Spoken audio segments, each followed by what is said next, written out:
Let me just go in. Open Brother Project, host Colin Cummings. I'm here with, could you say your name? It's Theo, and I'm not sure the pronunciation of the last Sure. name.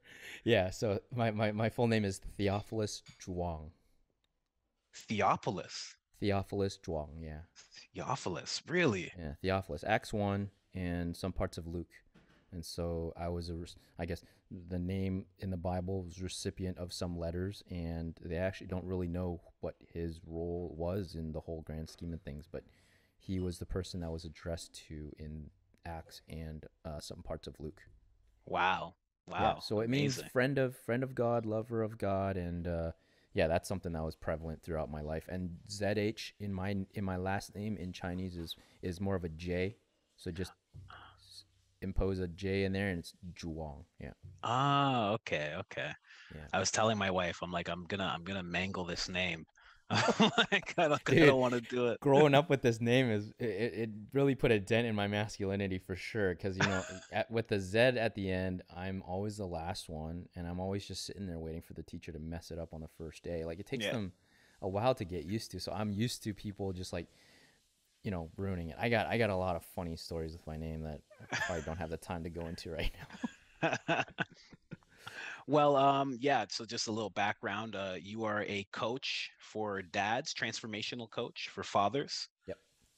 which is a much needed service in the day that we live in. And we Yeah. started talking about that instantly as soon as we got going. Yeah. Yeah, yeah. So thank you so much for being here. Yeah. No, thank you for having me. I'm glad our paths are crossed, and yeah, let's go into it. Yeah, yeah, yeah. I just decided I finished doing a very hard CrossFit workout, and I'm like, you know what? Let me message this guy. I'm like, let me just message this guy. I'm like, what am I waiting for? So Those sometimes we posts, wait yeah, too you go long. crazy, man. I'm watching you, and I'm heaving whenever I see you heaving too. I'm like, dude, that looks tiring. Yeah, I just decided, just get after it, man. You don't want to wait Nice. too long. My Right. one thing my coach always asks me, my buddy Oliver, he always asks me, how long are you gonna wait? Whenever I bring Mm, something up, how long are you gonna wait? You yeah. know, Wow, that's like an awesome thing. Yeah. right? He and I were Yeah. talking like 6 years ago, and he's like, you should be a coach. And then finally, I was like going after my first client. All of a sudden, he's like, "So how Wow. much longer are you gonna wait? He's like, you want to wait another Wow. 6 years, another 10 years, maybe?" It's like, how long? Wait, And so now you're I in your just, first you're in your first year, or how long have you yeah, been in? yeah, just this is my first year, Wow. and it's been amazing. I mean, like any coach, usually our stories are usually, I've been helping my friends and family through Mm. talks and everything every single Yeah. time I can, Ooh. and we're always sitting I'm getting down and goosebumps, man, because right, you're like talking about my life here almost. exactly. It's always that story where it's like you're willing to be that ear for Yeah. anybody who needs it. You're willing to be Right. of service for anybody that needs it, and it's like Right.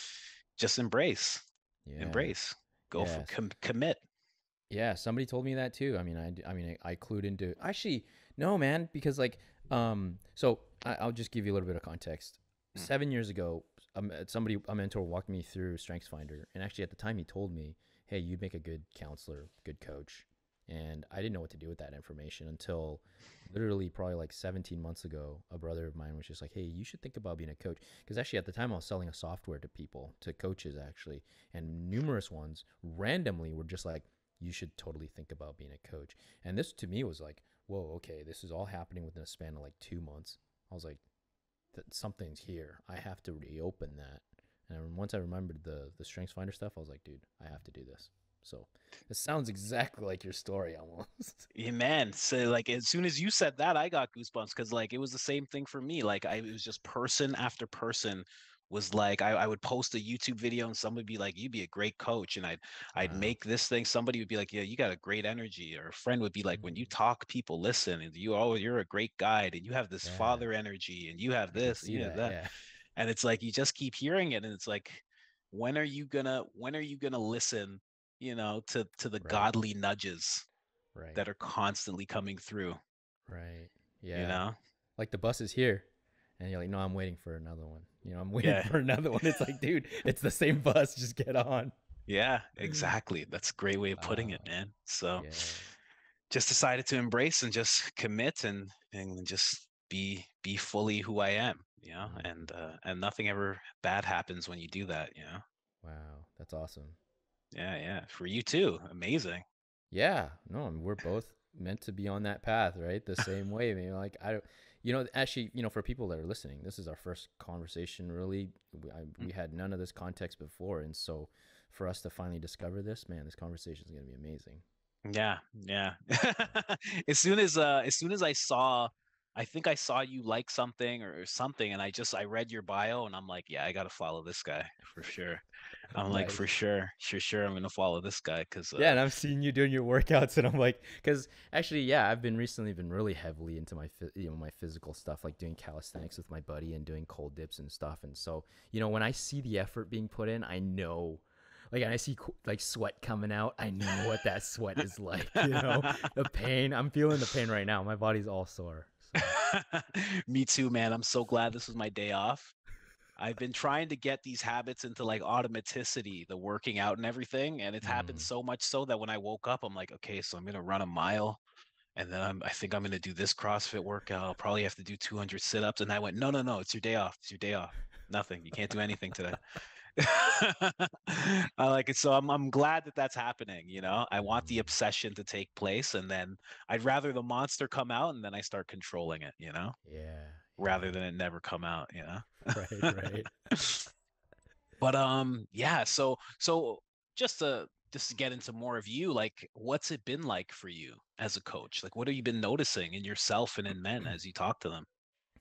Man, yeah. So yeah, like you said, I work with fathers, and in particular, I find that too. The conversations I constantly have with them, it really comes down to identity and purpose, identity and life purpose. And it's funny because the journey that I underwent, with the Strengths Finder and with a bunch of other kind of things that he brought along the way was just really helping me to hone in on that thing. What is Mm. that thing that I should do? And so. Um, I already forgot your question. Just what you're noticing in fathers Oh, and in yourself as you're coaching. yeah, like one of the lesson number one in coaching is you got to swallow your own medicine, right? And so you got to do the work. You got to and I've learned that like every part of running a godly business is that every facet, every role that you are a part of all contributes to the profitability of the business. And Mm. so, early on, whenever I started out, it was always like, I'd always pray like, God, this business is not profitable. Like, I need to find clients and all this stuff. And I always found him. He'd always be like, hey, I want you to work on this part. I want you to, be a present father and all this other stuff. And I was just like, I couldn't find the correlation why it related to business. But as I went along, I was just like, wow, like that is the face of the business, isn't it? Like if and it's also biblical, isn't it? You got to manage your own family well, or else you can't manage anything at all. And so that was really early on, early stage, and by no means am I perfect. There's a lot of things that constantly need to improve upon, and so knowing that those are things that I also need to juggle has really shifted the way that I coach people, fathers, and especially entrepreneurial fathers, because I really feel like, hey, if you really want that time with your family to be present, one of the best ways is to be an entrepreneur. If God is calling you to do that, like let's have that conversation. We should cross that bridge. Um, and but a lot of them just it's difficult, right? You understand. It's not easy to undergo that journey. There's a lot of finances, and they got bills already they got to pay, and so all of a sudden I got to dip into my savings to you know undergo that journey. It's not easy. It's not easy. But yeah, it's led me to start a Facebook community for fathers with no agenda, nothing to sell. Is really just for them to show up and be authentic. Have conversations like these ones, and just talk about what's pressing, what is on your heart. Right? Let's not bottle it up anymore, and let's open up as masculine figures. Just what is bothering you. And that's been amazing, man. The conversations, the bonds that have been formed globally. It's good to know that there's people all over the world, fathers all over the world that are going through the same things. And it's just been really rewarding. So I've started a podcast now too, and that's been amazing. Yeah, Good, yeah. good. That's good to hear. And yeah, it's really not easy to take those jumps when God or your just your nagging, what you've always wanted to do is pulling at you to jump into this unknown is always just, it's like, Yeah. why I could just, why can't I just do the regular things? Right. Yeah. Like, careful what you pray for, right? Yeah, But then at the same time, it's like, we want those things. When you have conversations with fathers that are doing like the, crazy 9 to 5s and plus, is that they have a life that they want to live, but they're not, I don't know, like there's, at some point they just can't seem to breach a wall of, it's going to take more than what you've known. They're so stuck in that comfort zone. And that's what I like to, and I see it in your post too, is, always trying to get people to think deeper about things. As man. fathers especially, it's like, hey, let's go beyond just like the surface level thinking. um and yeah, what comes up when those things, when you start to open up that door. Yeah. Yeah, yeah, it's true. I do try. I try to, I try to go, because you can only go so as deep with someone as you've went with yourself. Yes. So that's why you see me doing the very hard work, and you Yeah. see me putting in the sweat and being vulnerable about that. And Yeah. like my most recent YouTube video, it's like by the end of this workout, I have my shirt off and I'm not in the greatest shape, like I got more heart than abs right now, but but it's like, just be vulnerable, open up, because Mm. because because it's going to give somebody else permission, you Yeah. know and Yeah. you have no idea what that's going to unlock, you know Right. you Yeah. have no idea, right? So yeah, I'm just trying to be as vulnerable as possible, open up as much as possible, and because guys really want it, they really do. Yeah. As much as like there's this whole masculine, toxic masculinity persona that everybody throws around, guys really want to open up about being sensitive, open up about wanting brotherhood, open up about, their feelings. They want Yeah. it, Right. Yeah. I did. I recently made a post about that. It's just like, if you see like, even, and I've heard stories of this, like, prostitutes saying like, some people just hire them just to talk. It's so right? sad, right? Like how, even just like in Japan where there's a guy that's just like, oh, you can hire me to spend the day with you. And I just Mm, talk and I'm just a companion for the day. Like, yeah. what?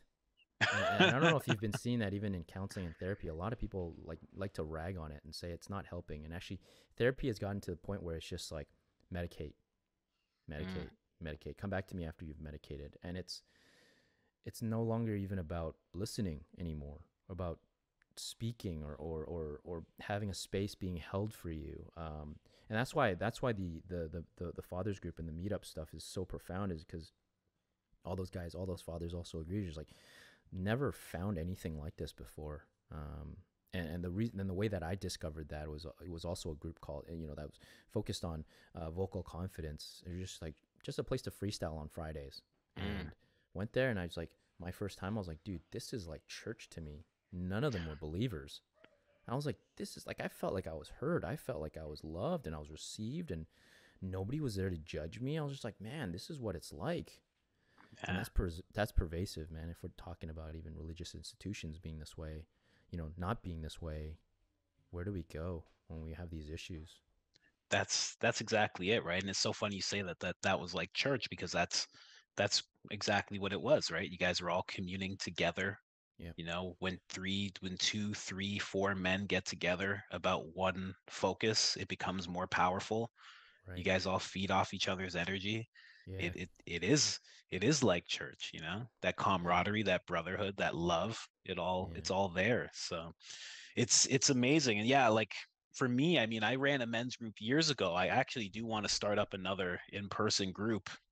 Mm. But I remember when I started up the group, like we were talking, and there was a bunch of us, maybe like 12 of us, and more than half had thought about suicide, and had not told anybody, had not told their friends Yeah. or family or anybody.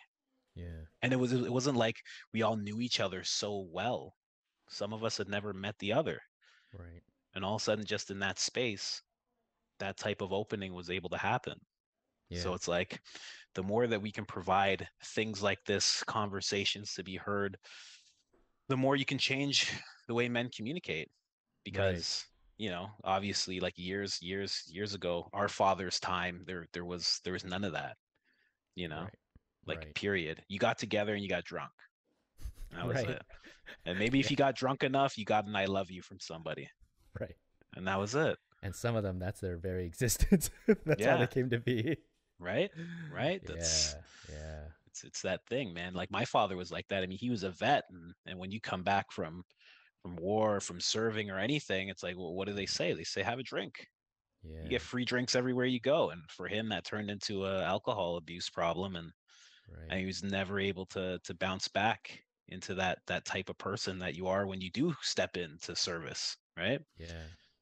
So it's like, Yeah. And that's just very much an identity thing too. Is like you're lost once you're out, right? Like, what do I got one of my clients right now. He's a Marine, and he almost became a Navy SEAL, and it was like, so he now just realized, like, so many people strive for this pin, just this little mm, tiny metal pin.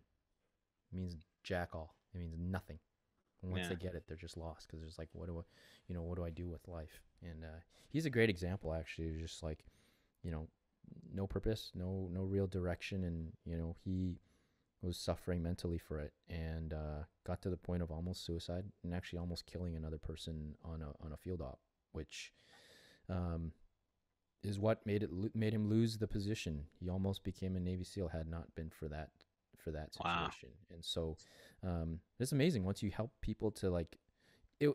I tell him, and he admits this too. Is like, man, all I did was really just hold space for you to talk about things. We had the spiritual connection. We had I was sending him verses here and there to encourage him, and it just seemed to meet him at every turn. And to finally get to verbalize those things to somebody who didn't care, didn't the person cared, unconditionally held the space for them, and was honest to them when it was needed. And as coaches, we're not allowed to speak about suicide, right? It's a yeah, can of worms that we're not allowed to really speak about. But I didn't actually talk about it. We were mm, just talking about you. Who are you as yeah, a person? And that was enough to talk somebody beyond the brink. yeah, Yeah. yeah. Exactly. I mean, for me, like when you talk about, like, the brink, like, for me, like, I wasn't quite on the brink, but who knows where I would be if it wasn't for podcasting in general. Like, I Mm. remember the first time I got into listening to podcasts, I was walking the aisles of No Frills at night because I was working night shift, because I just dropped out of high school. And my mom's like, you're gonna work if you're not going to school. So Mm. so I Right. was doing that, and I was walking the aisles just crying, because, like, I felt like this couldn't be my life, and this shouldn't be my life, and I should be able to Wow. do something more. And just walking the aisle, literally just crying, just crying, just putting this stacking shelves, just crying like a kid. And slowly I started bringing my headphones, and then YouTube became a thing, because YouTube was like a fresh thing back then. Yeah. And people started uploading things, and they started uploading Joe Rogan, and then I figured out what a podcast was, and then I found this podcast called Theater of the Mind, and they started talking about all sorts of, like, metaphysical things and meditation, and then I Mm. got introduced to what meditation was. And then by the time I was like 18 or 19, I started meditating myself. And Mm. as soon as I figured out it could help me with my mind and with Yeah. depression, because I was so depressed, I was like, let me get into it. And I just started Mm. meditating. And by the time I was like 21, 22, I started meditating for an hour in the morning, hour at night, and really just getting my thoughts in order and stuff. So Wow. it's like, podcasting led me to some amazing things. Conversations, space Mm-hmm. being held, led me to some amazing things. And that's, like, mostly the reason why I do podcasting to this day. I mean, I've been doing it since 2016, and there's no payoff for me in terms of podcasting. It's just, I know somebody might stumble onto it and be able to listen to it and not think about their life for a couple hours. Yeah. Yeah. So It's like its own reward. yeah, And I yeah, literally just posted about that yesterday. It was like a picture of a dragon standing on a panda, and the panda's asking, um what's most important, the journey or the destination? And mm, the dragon goes, the company. And I think podcast is a great example of that, where it's like, hey, we're on this journey of life. We're enjoying the journey. We're enjoying the journey, the destination. We're going to enjoy the destination. But it's really about this. It's really about this conversation and the company that we have along the way. So, Very true. Very true. I like that. I like that a lot. Well, let's get into some questions. Let's get yeah. into some stuff. I always like to come in hot, so I like to ask the question first. What was a time you felt the most not like a man? Whoa. Okay. The time that I felt most like a man.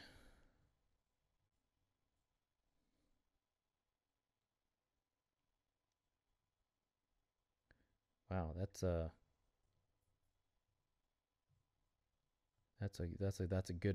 good question.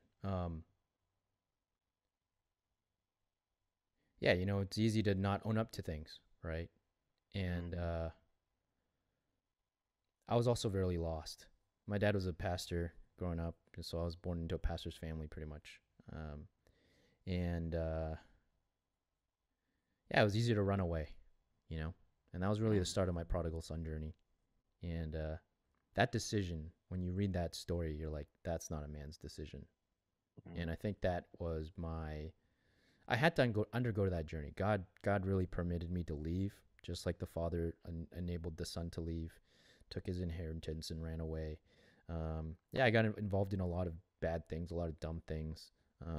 But it was also because, I had um, nothing to contrast my life with because, I'm born in a Christian family. I didn't know what, those things were.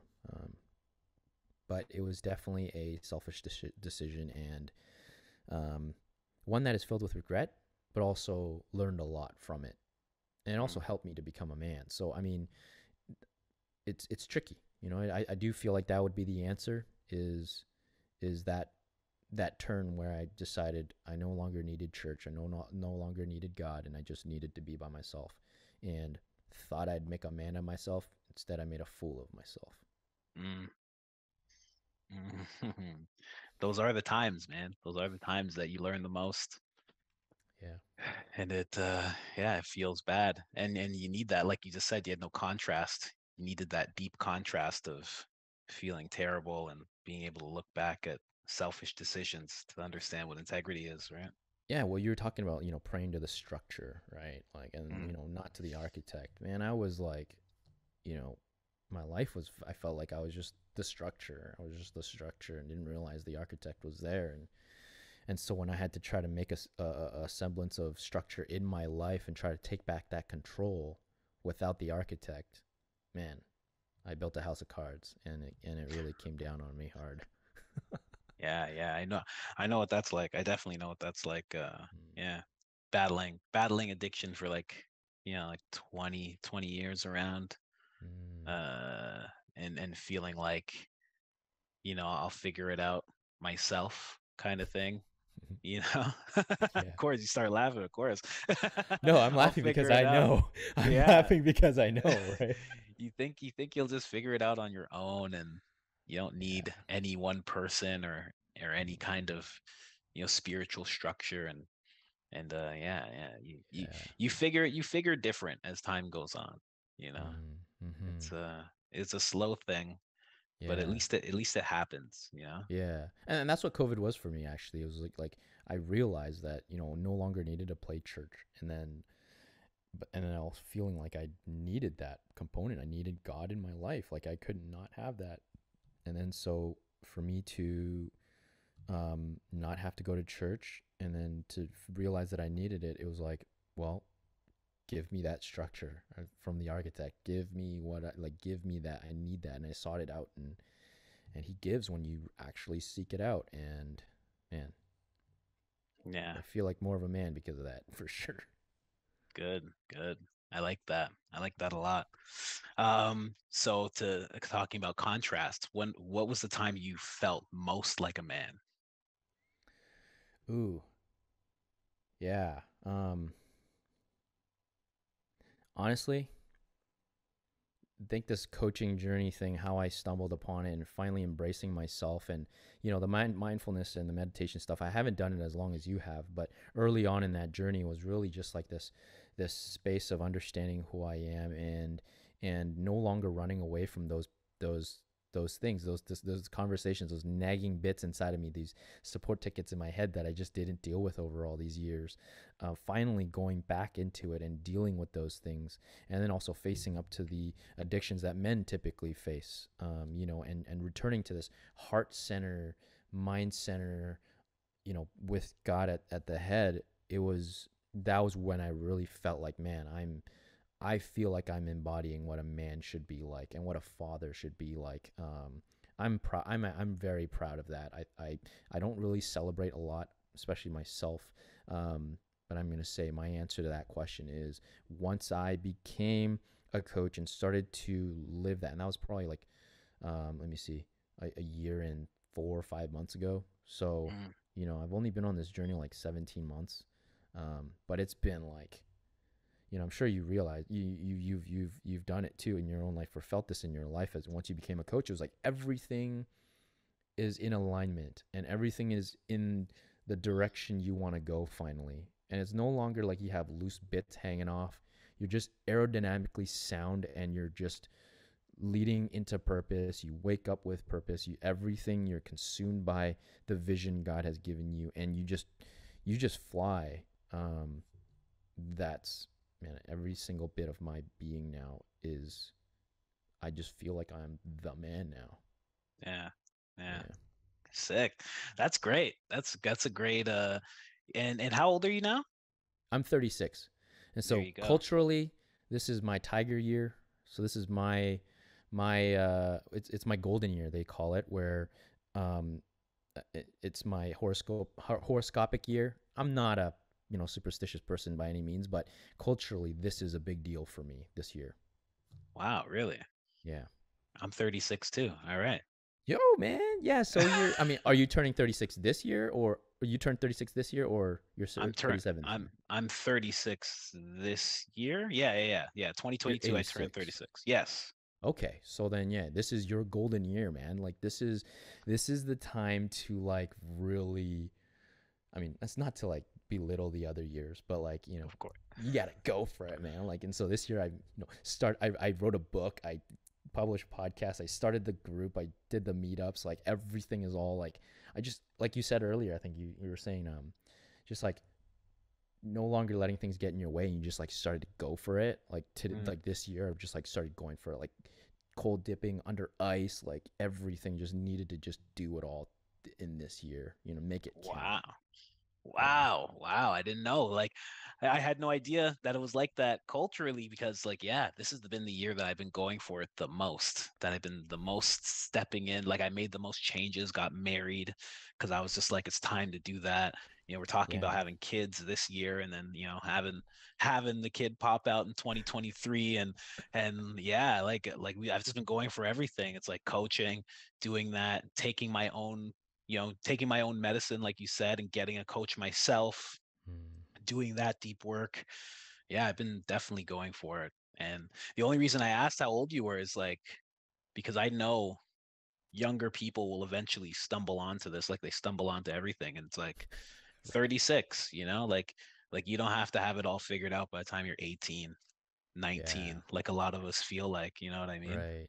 Feel Right. so behind. You're like 19, you feel so behind already. You Right. know what I mean? And it's just not true, man. There's time. There's so much time. Yeah, absolutely. Yeah. I mean, I've only stumbled in a year and 4 months, 5 months. Like, I tell people, like, when did your life start? That that time. I'm There only a you year go. and a half, maybe. That's a good outlook, man. I like Yeah. that. Definitely.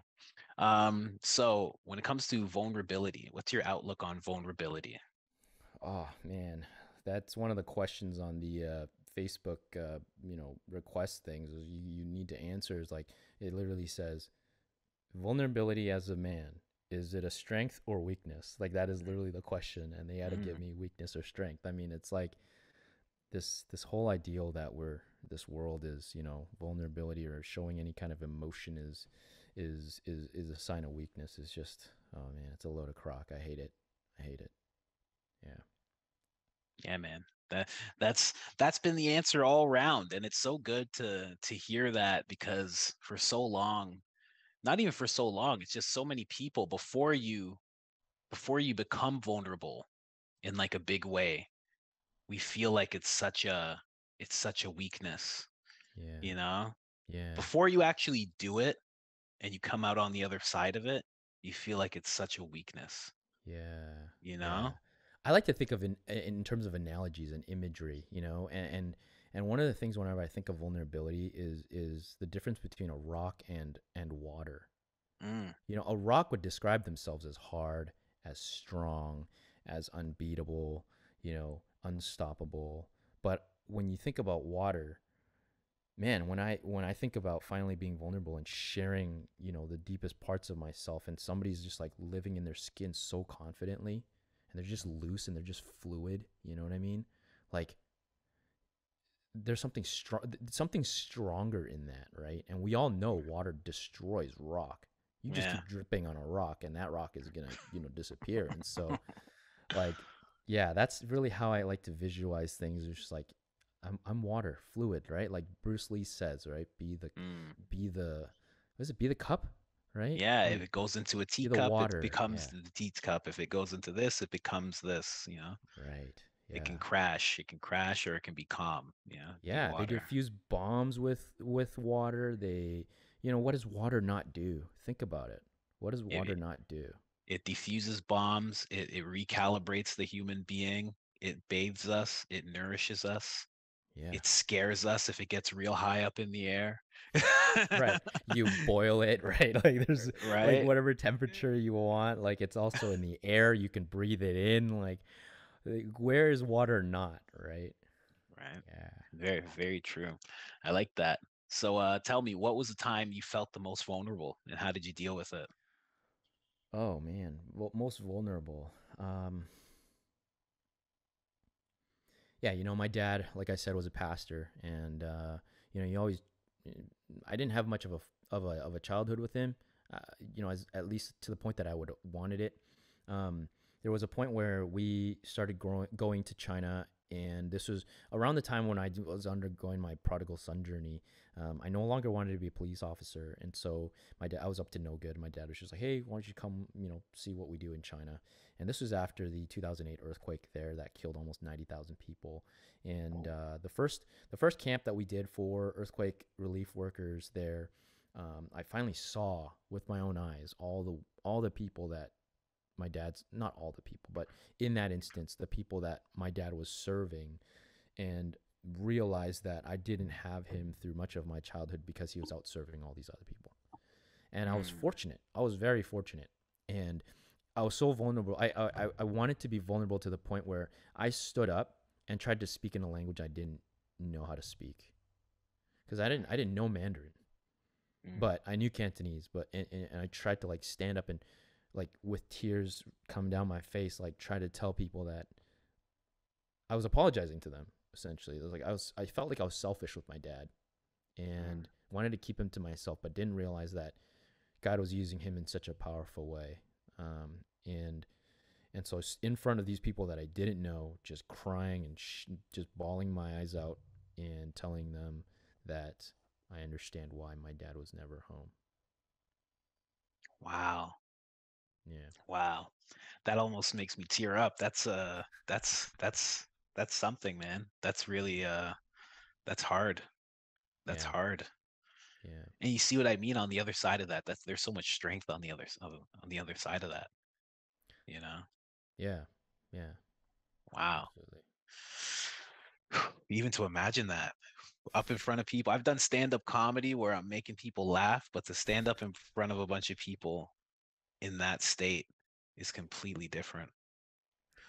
Yeah, and I mean Completely. like that's one of the things in my story that's like really so I mean I was born in this like one horse town in the middle of nowhere, Canada, in Alberta, and at the age of 3 we went to Venezuela. So I was this Canadian kid in a South American country as a foreigner, and lived there 7 years. And then after, at the age of 10, came back to Canada. But then I'm already this like Chinese chocolate tanned kid getting off the plane into Canada. Suddenly I'm a foreigner here too. It's like I had no idea what the rules of ice hockey was or what elementary school protocols were. Like I was just like such a weird kid with this weird name. And like so everywhere I went I felt like I was a foreigner. And so whenever I went from even Canada to China, again I was a foreigner because I was like didn't speak any of the language. I'm I you know and I look the part, but I don't I am not the part. Yeah. And so it was definitely this weird, throughout my life is always being lost. Always just like nobody felt like nobody resonated with me at all because I just couldn't find anybody like me. Yeah. Yeah. Wow. Wow. That is something to be like you're Asian and then you're born in Alberta and then all of a sudden it's South America Right. and now all of a sudden you're back to Canada and they're like, "Are you even Canadian?" And you're like, Yeah. "Hey, what's up? I'm home." Like, Yeah. Right. And then to go to China, it's like, hey, I'm home. It's like, who are you? Right. Like, yeah. yeah. So, I mean, like, I feel like God really intended for that to happen that way because I've never actually had any issues being vulnerable with people. Mm, Like, I've always find myself sharing myself, and I was really, I don't know what it was. Maybe it was my upbringing, or I just always wore my heart on my sleeves. Like, just like, there's nothing off limits to talk about. We're all mature people, and just never felt like I needed to filter anything whenever I talked. yeah. I don't know. It's Yeah. such a weird thing. It's like you're this foreigner. Shouldn't you keep to yourself? I was like facing racism in China, in Venezuela, like every day of my life when I was there. There's like people would always Wow. just be like, chinito come arroz, Oh, right? Like wow. and being called the Chinese pig, and like you'd think that you'd just be Jeez. like in your own little bubble, but I mean, I was just, I don't know. I couldn't keep it in. I guess, you know Mm. just kept exuding out of me, and I just had no choice but to keep being vulnerable and just being honest with people. Well, and then all of a sudden now you're 36 and you're a coach, and the one thing you need your people to do is be vulnerable with you. And now Yeah. you understand it in spades. So it's like your calling was constantly nagging at you, you know? Yeah. And I literally made that exact revelation, like 2 months ago, which is crazy. Was that Wow. my whole life is really all about just being, God purposely made me lost so that now in my coaching, I am helping the lost. I am connecting people to friends. I am connecting somebody to a certain end. Like if they have a business, oh, I need to find somebody to connect with, that'll invest in my business. I'll go out of my way to find somebody for this person because I never had that. God intended it this way, and so to now be able to do what I do in my zone of genius, doing this in the process of helping people that are lost, I never would have known. Wow. Yeah. Wow, that's beautiful, man. Wow. Oh man. Yeah, this is every it's always funny. Like I'm like during podcasts, I'm always like in the midst of the podcast, and I'll be like, this is why we do it. This is why. Like just Mhm. certain things come up and you're like, this is why you do Yeah, it. there's no structure. Like people, if you're listening to this, like this is literally our first, like we had like 10 minutes maybe before, but we were just really Yeah, shooting the yeah, crap and like not even really yeah. talking about anything, and then just diving right into it. And it's interesting because it's so organic, and I've actually been thinking about how do I incorporate guests into my own podcast. Mm. And man, if this is not an example of what I want those conversations to be like I don't know what is. There And you so go. thank you for this experience. Man, thank you. Thank you. And yeah, that's what it is, man. That's what it is. Yeah. One thing lends its hand to the other and one thing inspires another and Yeah. it's just the way it goes. Man, really, really cool. But so how do you go about dealing with your emotions? How do I go about dealing with my emotions? Do you smash things? Do you cry in a corner? Do you Well, pre meditation and pre cold dips, I would probably, yeah, I would actually seek out friends, I think. Mm. You just like find somebody to talk to. If I even like bottle it up to that point, I'll just keep it in until I reach a point where I want to share it with somebody. Um, I'm definitely not a smasher of things. I do like to drive. It's a therapeutic thing for me to just sit kind of in that time, and I mean I never would have equated that to meditation. But once I started to really think about my mindfulness as a muscle that needed to be worked out, I yeah, now being able to deal with those things is much quicker. I don't know if you're familiar with the technique of meditating called noting, where it's just No. like once the thought comes, and actually for your listeners and even for yourself, if you want to check it out, Netflix has this series called Headspace Guide to Meditation. Okay. That's literally what started me on this journey. It was literally just getting in my car and putting on that episode, like an episode of that, and it literally walks you through. I believe there's 6 episodes of how to meditate. They guide you through it, and noting is really just when you're sitting in the space in your breath, and something comes, like think of your mind as a support ticket window, right? Something comes in and distracts you, is to note that thought and then return to the breath, or your center of focus. And so whenever now over time, I don't meditate as much as I used to, actually, at all. Even when I do my cold dips, my cold plunges, that's whenever I'm meditating. I'm really just in my breath. No choice but to focus on my breath because it's so darn cold, and I'm able to just be really present. And so now it's like I don't know what not being present is anymore. Mm. So weird. I don't know. It's just like why am I thinking of that? Oh, it's wasting my time. Just come back to center. Noted it, coming back to center. Noted it, Mm. coming back to center. Mm. Wow.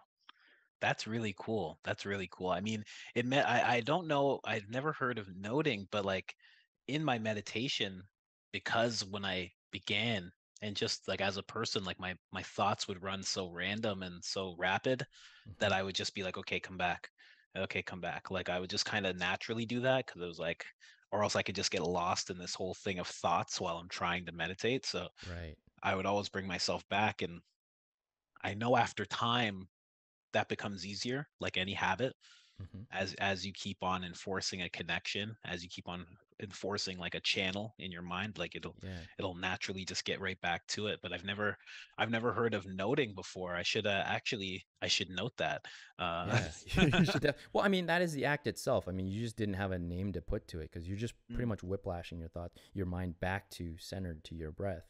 yeah. Another thing that's very interesting is that I don't know if you're familiar with like Strengths Finder. No, no, no, And no. so one of the character profiles in there, and it's in my top 5. It's called adaptability. And so adaptability is really like on the fly. They live very in the present. And so maybe because I have my strength in that. I don't need so much meditation to constantly Mm, return to center. I'm always living in the present. I'm always here. I'm always trying to be here. And I haven't I mean since I've started picking up the meditation, I haven't let go of that. I've just mm, always been very present and knowing that those things are going to take me away from being effective. And so I should come back, whiplash, like you said, come back to the center. mm.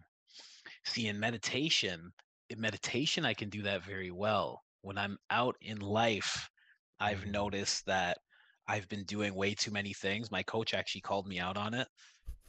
We were doing like a hot seat group thing, and I was talking. He's like, "So what are you up to?" And I started naming all these things, and he's like, "What I'm hearing here is you're doing so many things to compensate for not being good enough." Mm. And I was like, how dare you? and then and then I started thinking about it, and somebody else in the group, they're like sometimes when you do so many things, it's a kind of way of compensating, because if Mm. one thing fails, you have the excuse of, well, I'm doing so many things anyway. It's like Right. if I was juggling 10 balls in front of you right now, Mm-hmm. and all of a sudden I dropped one, I'd be like, don't worry about that, bro. I'm juggling 9 balls over here. What's wrong with you? Keep Right. your eye on the prize, man. Yeah. Yeah, so like I'm just now learning, like, okay, here's what I'm here to do. Coaching, being here for men, holding space for men of young ages and older, like my age and older. And if what I'm doing isn't that, then why am I doing it? You Mm-hmm. know, like that kind of thing. Mm-hmm. You know, Tim Kennedy actually broke it down in a podcast I was listening to. He was like, I have like a Venn diagram. Like, this is what I'm here to do. He's like, and everything I do should intersect with that circle. And if it Right. doesn't, if it's over here, then it shouldn't be getting that much time. Right. And I'm really getting into that mode of things. And after that group coaching session, the first thing I had to do was cut 5 of the 10 things that I was doing. Like, just get Wow. rid of them. Like, here's 5 things that I'm no longer gonna concentrate on, you Yeah. know? And Yeah. and rather than call it cutting, it's pausing. Because it's like, Mm. what is the most important thing right now? Well, it's inflow of coaching conversations. It's inflow of conversations that are geared towards helping men. And if something's not that, put it on pause. when Mm. when you're this amazingly successful coach and all these things, and you're flowing in that, then you can bring back something like that and focus there a little bit and focus there a little bit. But for now, it's like I have to stay focused on this circle of what I am. And just, I'm gonna actually take that into mind, noting, like, if it's not there, bring it back. It's good. Like right now I was doing it without a name, but now that it has a name, I'm gonna be able to do it a lot better, actually. Yeah. And that uh, is especially difficult for us entrepreneurs, right? Because it's like, what's the task at hand? I don't have a boss that overlooks me and says, "Hey, you got these files you got to, do." It's like marketing, sales, like all these other things, like and then you stack on fatherhood on top, or mm, being a husband. You got, "Oh, I serve at the church and I volunteer here." It's like, which thing takes priority? And I think, for the listeners and even yourself, if you haven't checked it out, is The One Thing by Gary Keller. Gary Keller, I believe is his name. It's a the book called one The thing. One Thing. Yeah. Okay. And so Okay. it's like this really crazy, profound question that's like, what's the one thing such that by doing it, it renders everything else unnecessary, and it's no longer needed. So we're focused on one thing that n- makes everything else fall into place. Yep. And just like asking that with everything is like, what is the priority here, and just focusing on that, and especially in combination with like the hustling mentality, where it's like you just got to go hard and do this and then do this and then do this. It's like, man, no wonder we're suffering from ADHD. It's just like we have infinite lists of things that we can do, but we never think about what is the most effective and most pressing thing to do. Man, 100%. I was just talking about that in my coaching session. I had a one-on-one today with my coach, and that was exactly what he said to me. He's like, what's the most pertinent thing? Like, what's the thing that you have? What's the biggest challenge? Like, whatever that is, like, that's Yeah. what you should be focusing on. Like, if it's Right. coaching conversations, you should be focusing on that. Your Instagram should be intentionally trying to bring that in. Like, Yeah. your pod, like, so for me, it's like, okay, there's coaching. So what makes sense? It's like the podcast about men makes sense. Mm-hmm. That builds you up as an authority in certain places, and it helps men in general, right? So that's like a service, like, Mm-hmm. so like the Instagram, trying to inspire people all the time, that makes sense. It's like, but then like something like, just like a random thing that I want to do that's really cool and fun, like painting or something like that. Like, that has to take a back. Like that can still be done, but it can't be done for 6 hours a day. Right. That can't be the Right. first thing on your mind. Yeah. And you know what really helped me clue into that, actually, in terms of focusing on the biggest thing? It's like when I connect, especially like after like these past few clients, it's like when I connect providing as a father, being able to provide as a father with the coaching, it's like, oh, that's the most important thing. Like, Mm. and then it becomes without question. Once I Yeah. link those two things, because that's like a thing with me, like, I want to be able to provide.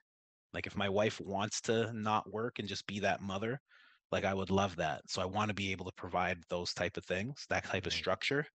So as soon as I connected coaching to that, I was like, oh, so nothing else even matters in reality. Mm.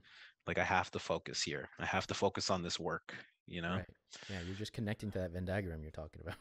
Exactly. Exactly. Yeah. Exactly. Yeah. Oh man. So oh, what was a time you felt scared, and how did you deal with it? The time I felt scared. Well, I've told you already that my dad was kind of a pastor, and he was a missionary also, and so he'd go on trips to China, um, and we understand the sensitivity of that, right? Mm, Is that each time could be the last time I saw my dad, and surprisingly, even as a kid, it was, obviously him leaving the door, would be met with a lot of tears and a lot of sadness. But even as a kid, I knew to really give it up to the Lord, because it's His business. I can't, what is my tears going to do? Nothing. And so, he would always come back, which is great. And so, um, yeah, always been fearful. And actually, yeah, not having a father, I feel like was something that uh, was a big theme in my life. I wanted to be a police officer growing up. I also wanted to be Batman growing up. Batman didn't have parents, and he probably wouldn't make a good parent. And so, and I also saw Cops. Watching Cops growing up, it was like, do I really want to be that kind of? I'm not saying that cops can't be good parents, mm. but just the rate of divorce and even just like you know dying on the force, like on the job, is incredibly high. And so fatherlessness has always been this huge thing in my life, that I didn't want to be that kind of father, nor did I um, want that for myself, right? So Mm, always just turning to the Lord. I always realized that God is the ultimate father, mm. and I mean that'd probably be how I dealt with it. Wow. Wow. There's the wife. Sorry about that. That's okay. I always put things on do not disturb, but she's the only thing I won't put on do not disturb. So she can always get Yeah, through to me. she's listening to this. You still Yeah. take priority, all right? Exactly. Even though you can't make a sound once you step inside this house right now while I'm recording, still takes priority. Right, right, right. But man, I relate to that so much.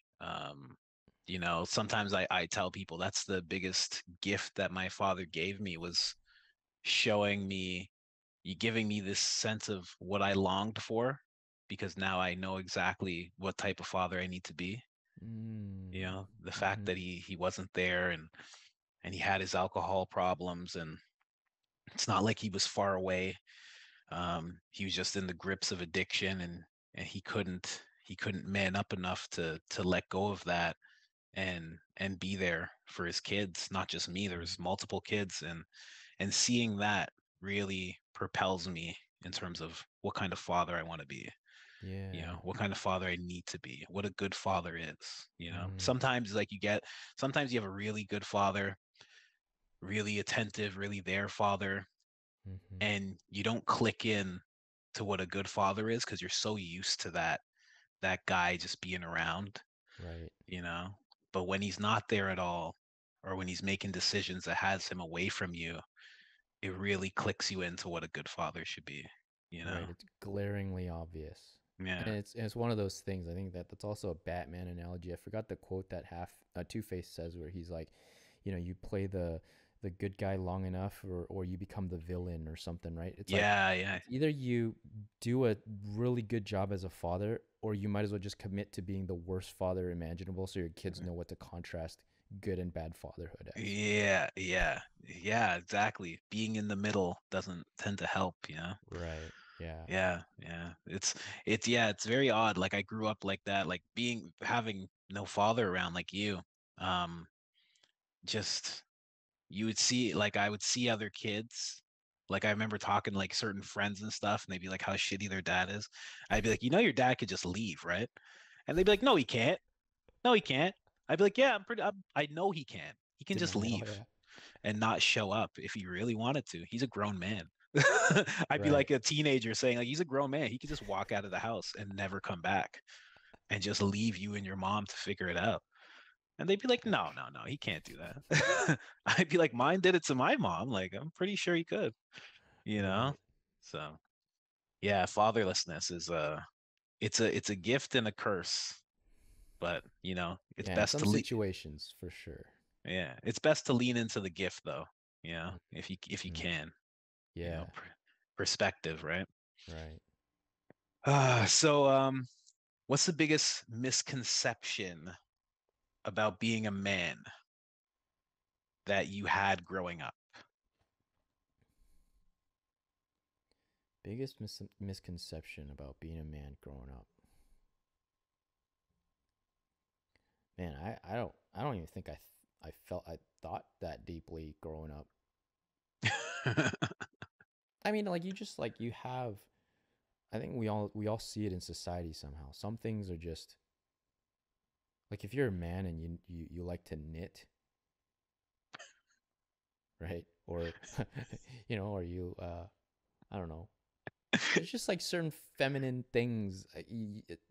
See, and even verbalizing it like that is perpetuating some kind of thing. You know, Yeah, we yeah, shouldn't yeah. we shouldn't have a chuckle or a giggle about a father that likes to knit or likes to sew. You know what I mean?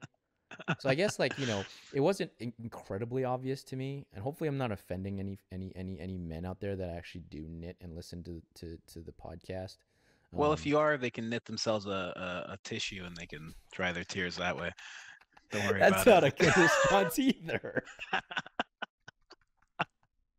I mean, I'm Just of the mindset kidding. too. I'm of the mindset too. It's like, hey, if it offends you, it's more on you than it is on me. Like, I mean, I'm just trying to say. I guess my answer to that would be, you know,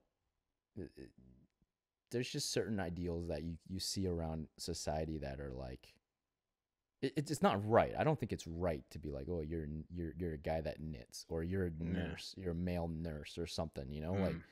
there just shouldn't be that. I think that was probably the biggest thing growing up. Is that we shouldn't have anything like that. Yeah, for me it was actually different. I always thought like men drank and smoked and like were bad. Like that was like the real cue of like Mm, manhood, like you were a badass, you mm, know? Like that was like the thing because that was what you would see, that was what was perpetuated in TV. That was right. what was perpetuated around me at the time, like the Mm, coolest guys were the badasses. The coolest guy like in my neighborhood was the guy who just got back from jail. Just got back from jail. He has a leather jacket on and he's right. standing on the block, like that was a real thing for me. Or like the guys you respected was like the guy who like, tried to stab somebody, Right. like Yeah. like you didn't even like in my mind, I didn't even think of like the good fathers who were just there for their kids, just, regular guys just working, coming home, being there, Hmm. supporting. I didn't even think of those guys. It was always like the badasses who I Mm, like respected more. That was like my big yeah. misconception. Well, I think now that you say it like that, like yeah, I think I always like try to tie it with our own fathers, right? And so I always thought that fathers are just always meant to be out working and not around the kids, That's wow. right? Wow. Because you That's a see big that, right? one. You play with kids, and play dates are always the mothers taking kids on play dates. Mm. Where's the dad? You don't.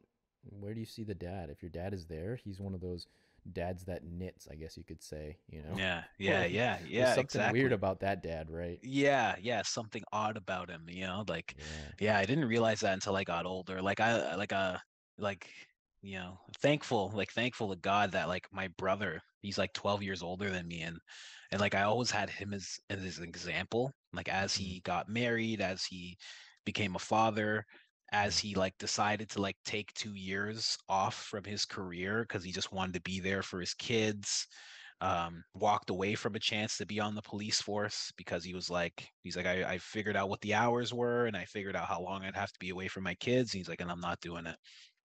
Just like making those really big decisions that, you know, where he could have selfishly just been like, no, I'm joining the force. I want to join the force. I've always wanted to join the force. Yeah. But instead it Right. was like, no, I'm not going to do that for my kids. And I'm going to take this time off and just be there for my kids. Like just huge, huge stuff. Wow. Huge example for me. Like, yeah, yeah, that's one of the things that propels me towards entrepreneurship because I know that it it's a rough road, but once you get it going, once you get it right, you can be there for your kids a lot Yeah. more. As long as you don't let the work overtake you, you can be there for your kids a lot and your wife. Mm. You can Yeah, really and be there. yeah, no, totally. And the beautiful thing is it's not about the money or the freedom it provides so much as we're also helping. It's also Mm, helping people. If that's your if that's your number one thing, actually, if you do research into any kind of, oh, I want to be a keynote speaker, or I want to be a coach, like all of them will tell you, if you're in it for the money, your people are going to know, and you're not going to be Mm, around very long. And so you have to, you got to have a purpose. You got to have a vision. Like you got to be helping people, man. Like that's got to be, service has to be number one. And that, I think that to me is the most beautiful thing about this coaching stuff, and even just entrepreneurial journey, is just like, how am I helping people? Like how can I maximize who I am meant to be and created to be, to help the next guy do the same mm. thing? Yeah, Yeah. yeah, it's so true. Oh man, so man, great meeting you, man. Yeah, man. I love this conversation so far. Right? Yeah. For you, what's the most difficult part about being a man for you? Most difficult part about being a man for me. Well, we're both, people of color. And Mm, so, you know, there is a stereotypical man, I guess you could say, in society where, for one, I can't grow a beard. There's certain things I'm like a beluga whale, a dolphin, right? Nick, just no, can't grow any real hair anywhere now. very slick. Very slick and smooth, buttery, right? Like my voice, people like to say. And um, so I mean, yeah, there's that ideal of what a man should be like. But I like to, I've gone beyond the physical requirement. I get not the physical, stereotypes of what a typical man should be like. I really feel like internally and mentally, and and the potential that I've pushed myself, I really feel like I'm more manly than other men. Mm, So it depends on what plane you're asking me. If you're asking me on a emotional, mental level or spiritual level, I'd say, man, I'm a stand up man. there But you go. I mean, I feel like every person defines what that is. Yeah, It's my own definition. Nobody's like yeah, me. Nobody's gonna be like me, and I can't compare myself to a stereotypical white male. It's just true. not possible. So That's very true. That's very true. I never thought of it like that. It is very different, like what's expected. Yeah. Like yeah, I could tell, like in my old neighborhood, I could tell what was expected of me. Like when I was walking down the street and people would like cross the street before they met paths with me. that You happens could, here, but because of COVID. right? Yeah, this is way before COVID. But yeah, like what's expected of you is always so Hmm. different. I remember, yeah, I remember the first time I realized that I was like different. I remember I was like 14 and or 15. I just lost like 200 pounds because I was Whoa. 350 pounds when I was a kid. Yeah, I was really big. And I dropped 200 pounds and put on like maybe 25, 30 pounds of muscle. And I was walking down the street and somebody was behind me. They kept looking behind them. And I was like, what do they look? I'm like, what's behind us? Right. and and as I just kept going, I kind of realized like, oh, they were wary of me. Like I didn't Mm, actually realize. I'm like, mm, oh, because I'm in this area of like all white European Jewish people, and I stick right. out, and I'm different than Wow. everybody else. Yeah. So they thought something could happen to them. Yeah, Mm, hmm. yeah. It's yeah. It's different. It is different. It's true. Yeah, It's and true. I mean, yeah, I live in actually predominantly white neighborhood, Mm, and actually that's one of the reasons we took our son out of school, was just like, COVID and the China virus, right? So it was just like Ooh, very yeah. sensitive, right? And actually the principal of the school was like, hey, we noticed that your son hasn't been coming to school. He's missing a lot. What's the deal with that? And I was just like, lady, like this whole pandemic thing, I don't want my son to be bullied because he has a single cough, right, at school. Yeah. And True. she was just like blown away, because she's like, I never thought of that. Like, Yeah. we just don't know what we don't know.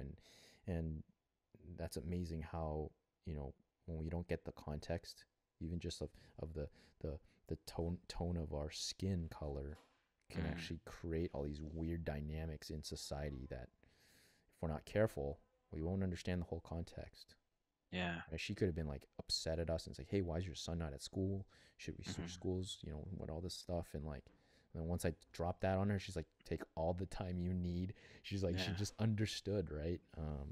But Wow. yeah, Yeah, because that is true. I never even thought of that. Because I do, like, I mean, just as a regular person, like you do feel that way. Like you're in the, I like, I before I started doing nasal rinses every day, because mm, I got COVID, and then somebody suggested doing nasal rinses, and it had me so clear that I just didn't stop. I was like, yo, I love this. Like, I don't have allergies anymore. I'm like, so I do it every day now. But before that, I had allergies bad, and I would have like eyes watering and like sneezing, and like being in a store and being like, oh God, oh God, yeah. oh Don't God, I sneeze. can't. Don't sneeze. Yeah, Yeah. yeah, yeah. Like, oh no, they're gonna think, oh God, oh, I'm gonna get taken away. Black truck's gonna pull up and take me away. And so it was like, yeah, like you have to be wary of that. You know, you hear a Mm, cough. I even noticed myself, I did that just the other day in the grocery store. Somebody like had a bad cough and they were just walking by and they coughed. And I went, but right. normally I wouldn't do that. But for a second, I was like, you Yeah. okay? You okay, buddy? You Right. okay? Yeah. Right. Actually, I don't need this product right now. I'll just go find it another time, right? I'll walk around and get something else I need on my list. Yeah, exactly. But yeah, that's so true. And then yeah, like you're saying, putting the label of being Asian on top of it, all of a sudden now it's like you're getting pushed around or whatever happens with And kids. sometimes it's not even like consciously either. It's just like even that look, that weary look that you were talking about, to another white person, you'd be like, what's there, you know?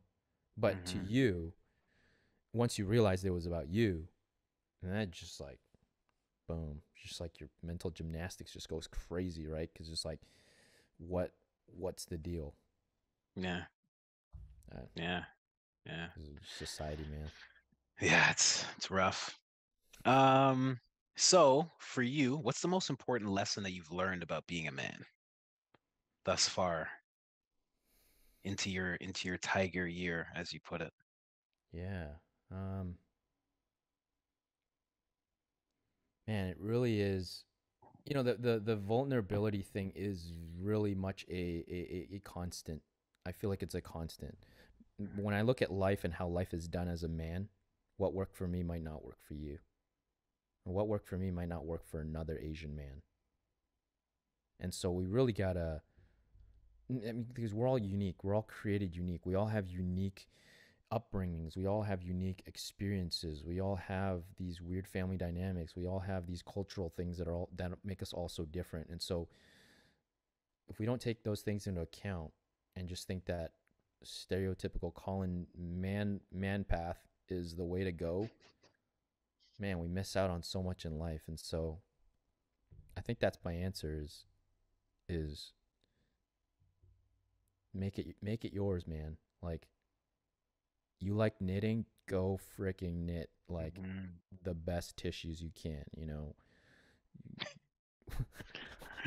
You know what I mean? Like whatever it is, go do the heck out of it and and just be the best man you can be because you're going to be able to do things that I can't do and I can do things that you can't do, you know. That's the answer for me. Yeah, that's so true too. Like, I mean, I kind of embrace that in terms of like you'll see me like if you're hanging around me most days, I'm wearing like pink shoes. I'll be wearing a pink hat, or like Yeah, bright blue or like right. multicolored shoes. Or I painted this picture. Usually my shoes are either that color, or that color. Basically. That actually looks like the Venezuelan flag actually. Does it?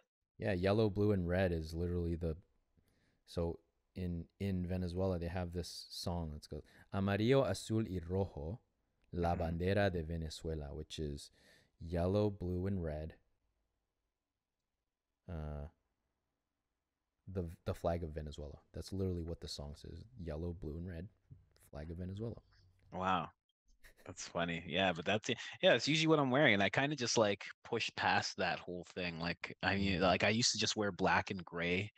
And then like I remember learning about the chakra system and like how Mhm. seeing certain colors on a daily basis can like help your outlook and your perspective. And then I was like, you know what? I like bright colors. And then Mhm. slowly I just started accepting it. I'm like, I gotta make that whoever, change for sure. right? Like I don't know. Like it's just something that happened. I was just like, I'm gonna wear whatever I want to wear. And Mm.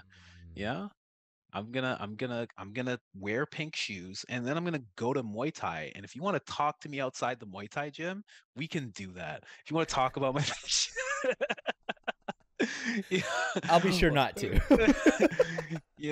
I'll do 200 push-ups in my pink shoes. Like it's fine, yeah, Yeah. I completely just got over that whole thing. But like before it was something really in my mind. Actually, and I do want to give another answer because, man, I feel like as you're talking, I'm just like, you're stirring up more stuff and it's kicking up more dust. Is like, it's not what you wear, right? It's how you wear it, and it's funny because it's gotten to this point where you're a bald man like me, you understand. I've gotten to the point where I just don't even care what people think of my outer appearance, and so Mhm.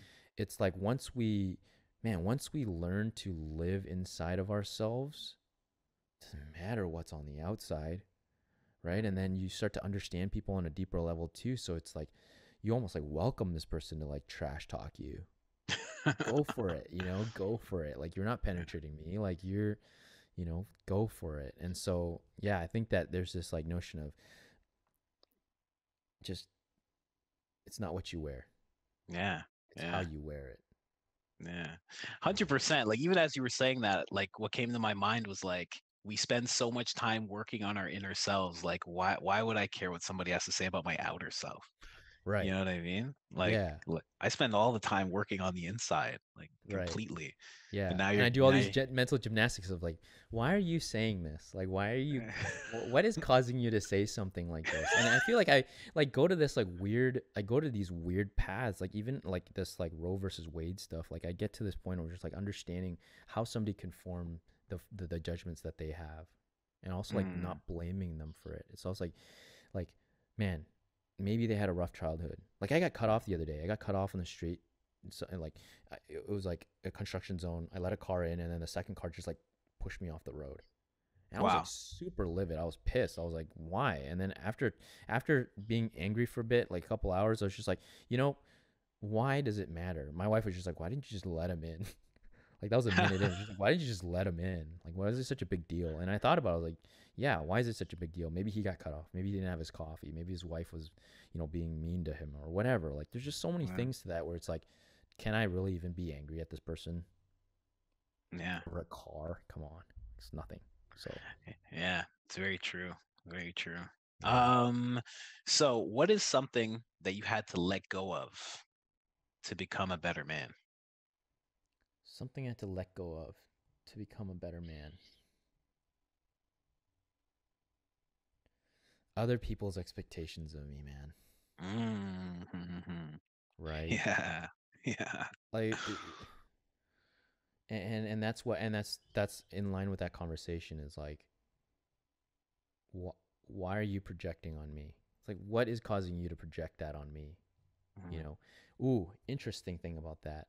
Literally just heard this quote like an hour before we had this conversation by Carl Jung. Carl Mm. Jung, Jung Young. psychiatrist, psychoanalyst. The greatest burden a child must bear is the unlived life of the parents. Yeah. True. True. Right? So I mean that falls in line with what we're talking about right now, right? It's like it's uh, yeah, it just seems so fitting. And yeah, man, there's just so much stuff that gets kicked up once you open those doors. Yeah. True. That's a big one to let go of. Other people's expectations. It's a huge one because sometimes the chains of that are invisible. Oh yeah, You don't but even they're know. there. They're holding you down. Yeah. You can pretend like they're not there, but they're there. Asians like call accountants and engineers and need to be a doctor or whatever, Mhm. Yeah. and it's just like it just holds us down. And so and it's also like the notion of, I don't know if like weddings, like you guys just recently got married, but you always Hmm. hear the idea of people coming to you. It's like, hey, you should try this and try this. Those people aren't trying to tell you to give you those suggestions to improve your wedding in any way. they're just like brainstormers who have ideas that want to give it a shot and not have to implement it on their own wedding and fail. They want to see you implement it and have you fail with it. Yeah, see what So they're using happens. your wedding as a testing ground. Yeah.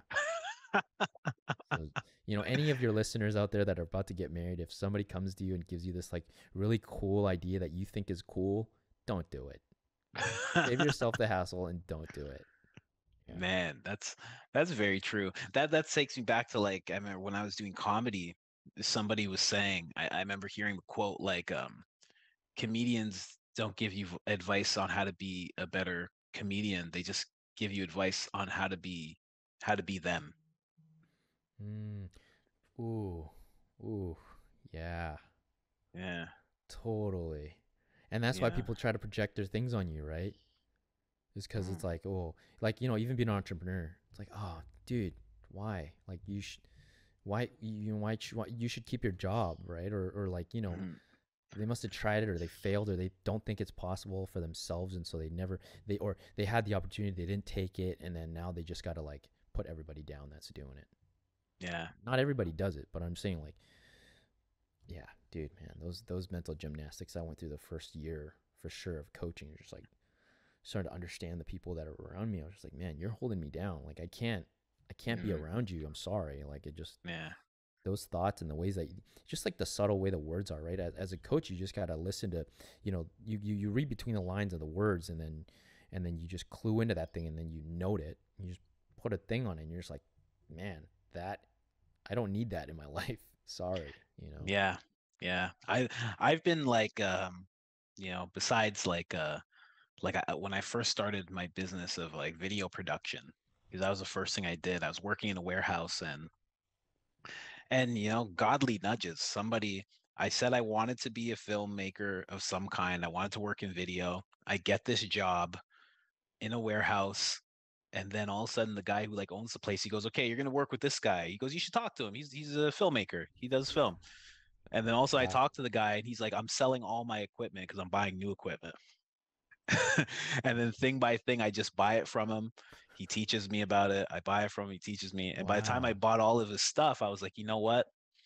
I'm like, I think I can go out and like do something. Like I'm gonna leave this Wow. job and like I'm just gonna try and do something on my own.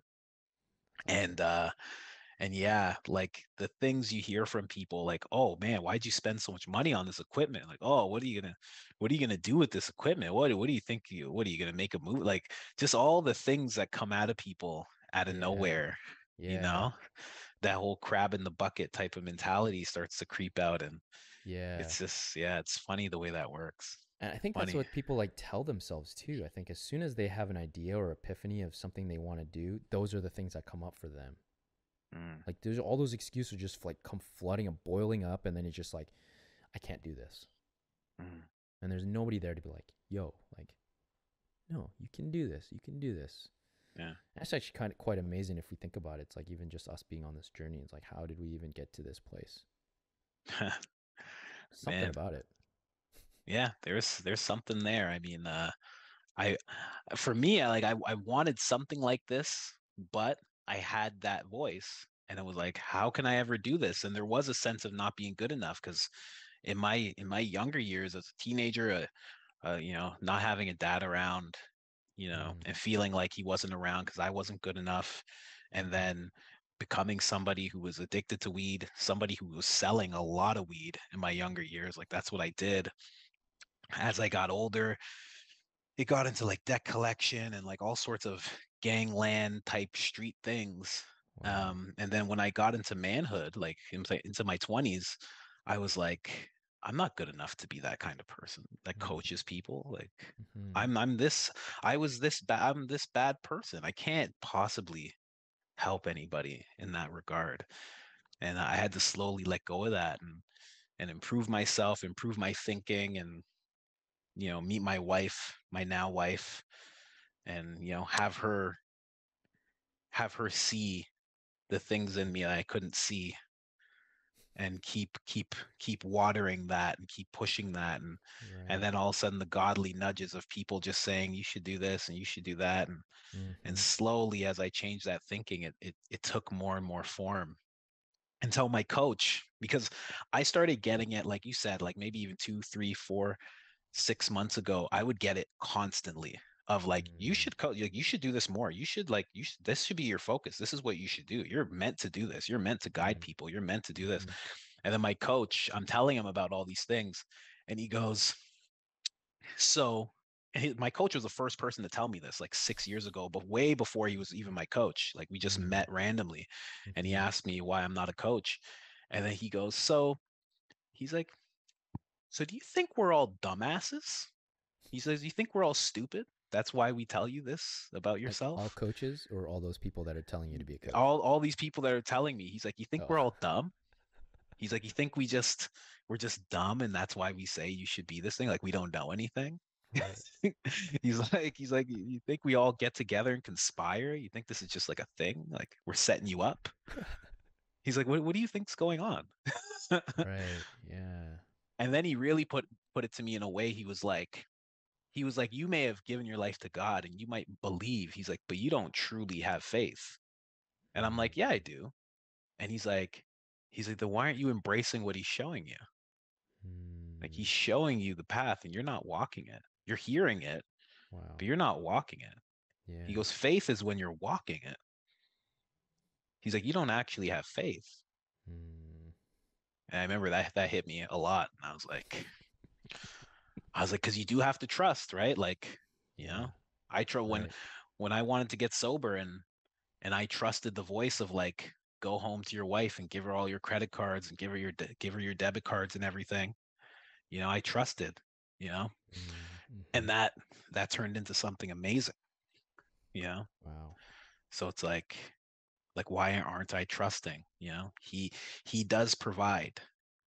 So like why Yeah. not trust? Why not trust him on this thing? You, Right. I trusted him on the thing where it was the hardest thing for me to ever do in life, which was get sober. I've wanted to get sober since I was like 17. It's like I Mm, trusted him on that, but I won't trust him on walking this coaching path. Like truly walking this coaching path, like putting it out there, mm, putting it in my bio, putting it yeah. into my videos, making the asks, letting people know Yeah. that's what I do, you know? It's like Yeah. why aren't you truly walking in what he's laid out for you? You That's know? so human nature of us, though, isn't it? I mean, isn't that the story of the Israelites? Just like Mm. miracle after miracle, and yet, you know, doubting, continuing to doubt. Yeah. And that's the lesson for me all the time is like, what worked for you yesterday doesn't work for you today. It's like Mm. the relationship constantly has to be a personal journey and a personal walk. And I'm swallowing my own medicine when I say this because I'm a good example of that. It's like Mm. he's come through for me before, but yet this, ooh, this is another, Not this another thing. time. Not Yeah, this time. right.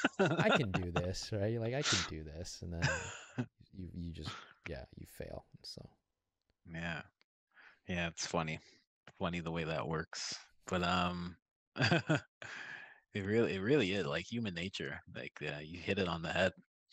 We all do that. I wish people would do that less. We have no idea what kind of people we'd see in the world if like everybody could push past that. Because only a few do. there's a selfish part of me that's like, we don't want that either.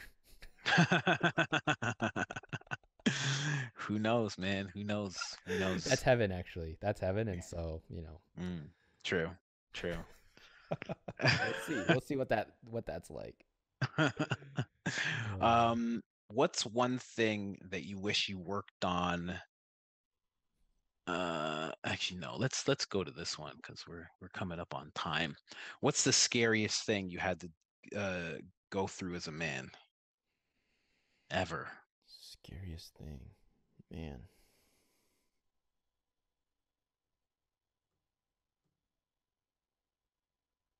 Scariest thing. I mean, there's there is a bit of a tie to it. There's two things. One of the things that I did as a prodigal son almost, I might not be here today if I went through with it. And so it just involved me driving a truck with my buddy to Toronto, actually. Mm, And we don't know what the contents of the truck is, but we would have made a lot of money. I do, especially if you're coming from Vancouver. I know what it was. Yeah, Yeah, you know for what it sure. is. Yeah. I But was in you that know, I was in that world. I know exactly. yeah, yeah. And so, either you go to jail or and then they ask you who is the kind of the guy above you that asked you to do that, and then, you don't cooperate, then you're spending a lot of time in jail, or you rat and then you don't make it out alive. Yeah. And so that was especially difficult. I didn't do it. It was just a really youthful moment for me where I was like, "Oh, you would make $125,000," and this is when I was 18 or something, 19. And I was like, Mhm. first thing I did was go home and looked up a cost of a Lamborghini. Stupid. Jeez. And then, but then the second, I think the one that's really, I think the one that was really, really difficult and probably one of the hardest things was having my son in China. Mm. That was quite a roller coaster for me because, I'm this Canadian kid. We had a birth plan, and then, late at my kid came when it was midnight. So, birth plans just don't stick around whenever it's, wee hours of the night.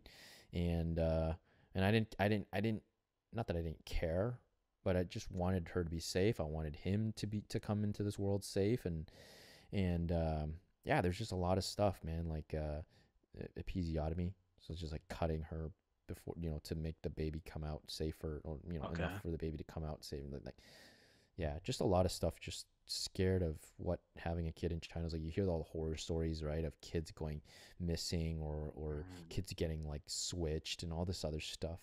Mm. And but God had His hand of protection over us, and yeah, it was no issue really. I mean, being a father in China is kind of a different animal. There's a lot of this like superstition and cultural stuff that gets attached to it. So for like a green Canadian like me, it was hard for me to navigate. But I'd say the scariest. Those are the two of the scariest things. Where looking back, if I driven that truck with my buddy, it probably would have been exceptionally scary. It Yeah. never came to fruition. But having a kid in China also is equally Wow. scary. Yeah. Both sound very scary. Yeah. Both sound very, very scary, especially if it's not your plan, you know? Yeah. Like that sounds like, oh no, like because now all of a sudden it's like you have to come up with a new plan on the fly. And like, Yeah. Yeah, like it just went out the window. They're doing things that we were learning in our birthing class that they shouldn't do, like pulling out the placenta. Like you should let mm, it pass naturally. So, yeah, if you ever have this, like I had to like pay to be in my own show. Like they made me pay to be inside of the room with her, wow. like through this like really crazy time. So there's just a lot of stuff that was uncertain. And then, you have, yeah, I think every father, every new father would say, man, that first kid coming, you just didn't know what to expect, and you just suddenly felt the weight of the shoulder, like weight of the world on your shoulders, all at once. And I mean, I don't know if it would have been any better having the kid in Canada, but just like Mm, really scared of what, didn't want to leave my eye, like didn't want my kid to leave my eyes. Like I just kept mm, looking at him, making sure that no sleight of hand tricks would take my kid away or whatever. yeah, It yeah, was just, yeah. yeah, it's crazy. So Wow, I feel that. I feel that like right here. Because every time I think about us having our first kid, it's like, whew, like you just said, you don't know what to expect, and you just mm, want everything to be good. You want everything to be perfect. yeah. Yeah. Well, the answer Wow. previous, just trust and give it up to God. Mm, What I've realized is that the baby does work whenever it's being born. mm, It's not just the mother pushing the baby out; the baby's actually working to get out of the womb also. And so, mm, whenever I think of that, it's like, man, God's created you in such a way to be ready for whatever comes. And I think there's this premise of the story in the Bible where it's like, just have the kids, and God will provide. It's this blind faith almost. It sounds crazy. Not anybody's gonna do that really, but um, how big is your faith, right? Would you trust him that way if he, even if he didn't call for those kids, you would continue to pump out kids and trust that he would provide for you? Takes a big man. Wow. Yeah. I was talking to my wife before the interview, and I was coaching somebody yesterday, and he was like, "How old are you?" He's like 36. He's like, "The sooner the better." He's like, "Have kids." He's like, "You should have kids." He's like, "You're a good coach." He's like, "You'd be a good father." He's like, "Have kids." Yeah. And then my wife's like, "You're gonna interview this guy, and he's gonna tell you to have kids too." You know, I've And gotten then, to the point where I don't want to do that. And I've had but the, people come to me and say that that's insensitive actually to suggest that. But but what you just said is exactly what she and I both learned. I was listening to a mm, talk, this rabbi, and he was talking about just that. He's like, a lot of the time, he's like, there's guys who are praying for enough money for 10 people. He's like, but God looks down and he's like, it's just you. He's like, I already given you enough money for just you. He's like, right. you want money for four? He's like, but it's just you. He's like, have four. He's like, and then God will provide for four. He's Mm-hmm. like, but until you want to take on that responsibility, he's like, God's not gonna give you that. Just he's like, what are you talking about? He's like, it's just you. Yeah. Right. Right. Right. Yeah, and exactly what you just said is just that. And I feel that a lot because Mm, every time you get I just notice like, God, your natural instincts, your body, your chemistry, as soon as there's a bigger responsibility on you, you grow into it. mm, mm-hmm. Like I never thought Yeah. I'd be able to live in a house with my wife, have a wife. Like I remember growing up as a teenager, I'd be like, I'm gonna be homeless. I'm like, I know what's gonna happen. That was I'm when gonna you're end up. crying at no frills, right? Yeah, exactly, 100%. I was like, I'm gonna be homeless. I'm not gonna be able to upkeep a house and Mm, payments on things, and I'm not gonna be mm-hmm. able to do this. Yeah. And then all of a sudden, it's like you get into the situation, and all of a sudden you can handle it. And I Yeah. and I know I have much faith that that's what's gonna happen when we have a child. I know it is. Mm. So, Yeah, and be encouraged because I think I began this path after I've had my kids. You've already been doing it, and so man, you have a lot of things already in your favor, and I think that you'd be a great father. I agree with those people. I think that you'd be amazing, and that also contributes to the generations you're creating, man. man, thank you so much for that. Yeah. All right, you were right, honey. You said have kids. We're gonna do it. All right. See you later. Cutting this one short, guys. um, uh, but we are coming up on some of the last questions. yeah, What's one thing that you think men need to rekindle? One thing that we don't do enough as men anymore. man. I think I think the being in nature thing is such a big, and that's a doubly thing with technology. Mm, Is like we got to disconnect and we need to, and that's why I love the cold dips because it actually forces me to not have my device with me. true. Very true. Right? I don't want to get it wet. I know there's waterproof devices out there now, but like it's just like, and it also like I don't like to do it by myself. I Mm, like to do it with community, and so you know, go find a place, take off your shoes, and just go for a dip with some buds. Push yourselves, push your time, and just be in nature with one another. And if it is with yourself, bring your kids maybe, have them mm, watch you do it, and just involve them. I think we mm, don't we don't do it enough. We don't. When was the last time you put your bare foot on grass? mm, Right? There's something to it. There's something to that there's something about being a man that you know we need to have time in solitude in nature, just us and the wild. yeah. And yeah, I don't know. I think God intended us to be like that, to live like that, Mm, right? To live off the land. And so definitely if they feel like that's missing, um and stop running away from the mental stuff, man, the emotional stuff, right? Like mm, you and I both know it's not, you're not running away from anything. You're on a treadmill and those monsters are still there. There's still that mm. distance doesn't get closed, with you running faster on the treadmill. So, Yeah, yeah. Very true. Very true, man. As for me, like the last time, I try to every time I take a walk and I bring like a book, whatever book I'm reading. Right now I'm reading Atomic Habits by James mm, Clear, but I'll walk to this like parkette where it's just like a big open field. It's not super big, but there's a field, and I just while I'm reading, I'll just be on a bench, and I'll just take my shoes off, take the socks off, Mm. look into the sunlight, have my feet connecting to the ground, my head connecting to the sun, and just stay like that for a while. And Wow. it's so necessary. People like when I tell like certain friends like that I'm doing that, they just laugh, but it's like it's so good. They It's just so don't get good. it. Yeah, they don't get it. Yeah, you just have to go out there and do it. It feels so good. It's like I was telling one of my buddies, I'm like being near water, everything that you're talking about. It's like, what's one thing we say when we get back from vacation? It felt so good. Why did it feel so Mm. good? Because you were barefoot on the ground Hmm. near the water with the sun hitting you. It's like Yeah. this artificial thing because maybe you're at a resort or whatever, but it always feels so good, and you Yeah. come back feeling reset. You come back feeling better. It's Yeah. like it's not because of the resort food that you felt better. That's Mm. not what's doing it. Yeah. No, absolutely. Right. It's the fact that you were touching in with nature. You're touching in with Yeah. what's natural, with what God has laid out and put all around us.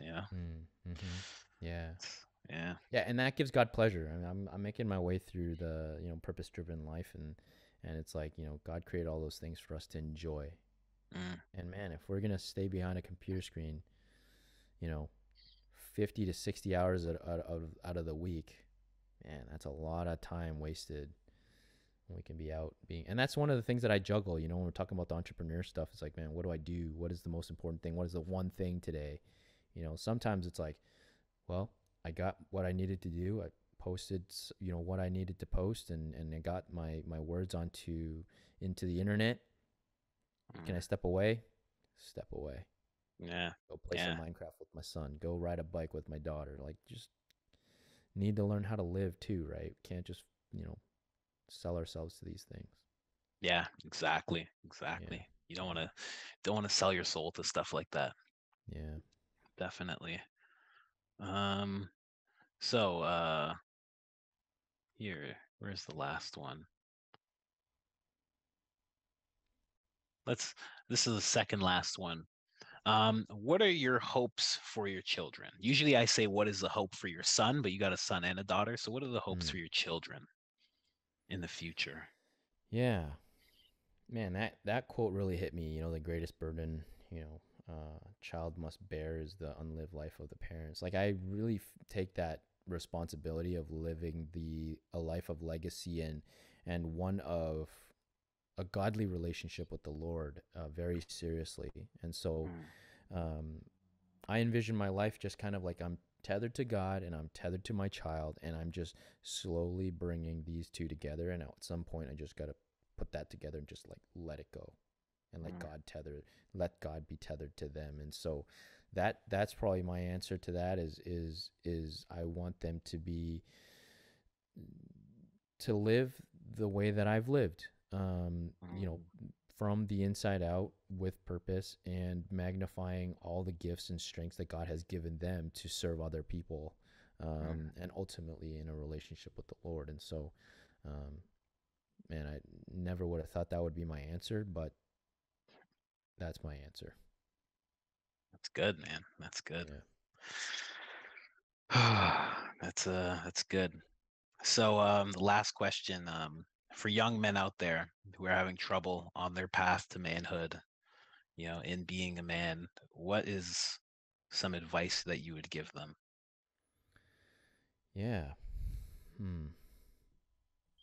Well, for one, stop running away. That's you know, Yeah. a big deal. There's so many people run away, and so many people think they can run away, and they get to their deathbed and realize that they never, you know, still there. And so definitely deal with those issues. Mindfulness and meditation is a great thing, and also this journey of life is not meant to be gone on alone. And I think if we keep to ourselves and think that we're going to grow exponentially, you're you're in for a surprise. Yeah. The other thing is, um, oh man, I lost it. Um,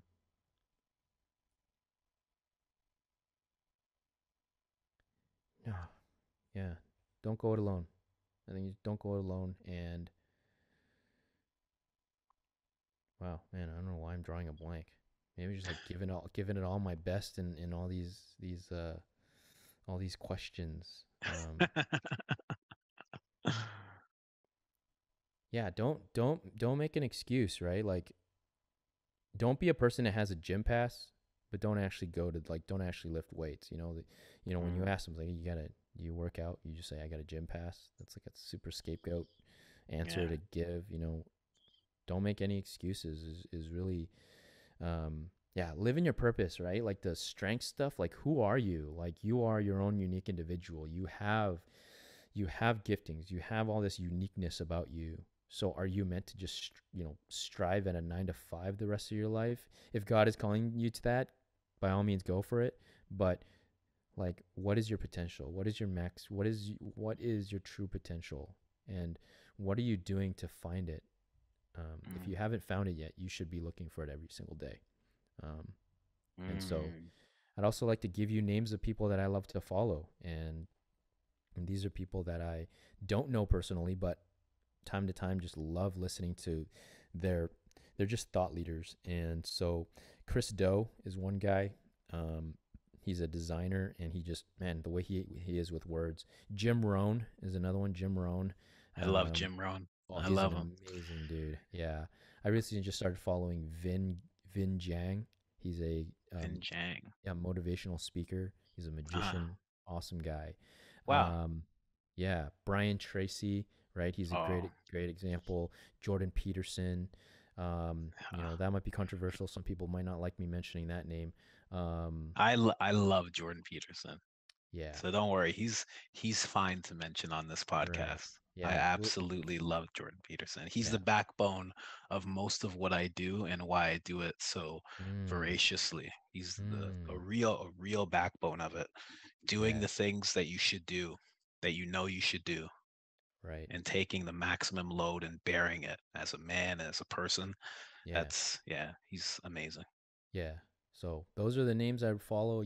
Those have all been guys that, whenever I'm doing the odd chore, I'd put on videos of them talking, and it's just, yeah, surround yourself with good people. Don't ever overlook the company that you take on your journey, because a lot of people are looking to tear you down, looking to bring you down and give you ideas that suck, right? Just like those Mm, marriage people, right? Is there's gonna be people that come along the way that are gonna try to get in your way and try to discourage you because they never made it themselves. Um, so yeah, those would be my suggestions for you. man, thank you so much. I'm so glad we met, man. Yeah. Yeah, incredible, incredible. I was like, I don't know, think this guy seems cool. He's doing cold dips and stuff. I'm like, maybe there'll be a couple insights here, but this was a truly blessed conversation, man. Thank you Yeah. so much. No, I enjoyed it too, and I'm feeling drained, but it's a good drained. I like that I had to. Man, these questions are really like hitting the. I really had to like dig into, uh, you know, my mind to drop these answers, and so Yeah, yeah, thank you for that awesome conversation. no problem, man. And where can people find you? Websites, podcasts, everything.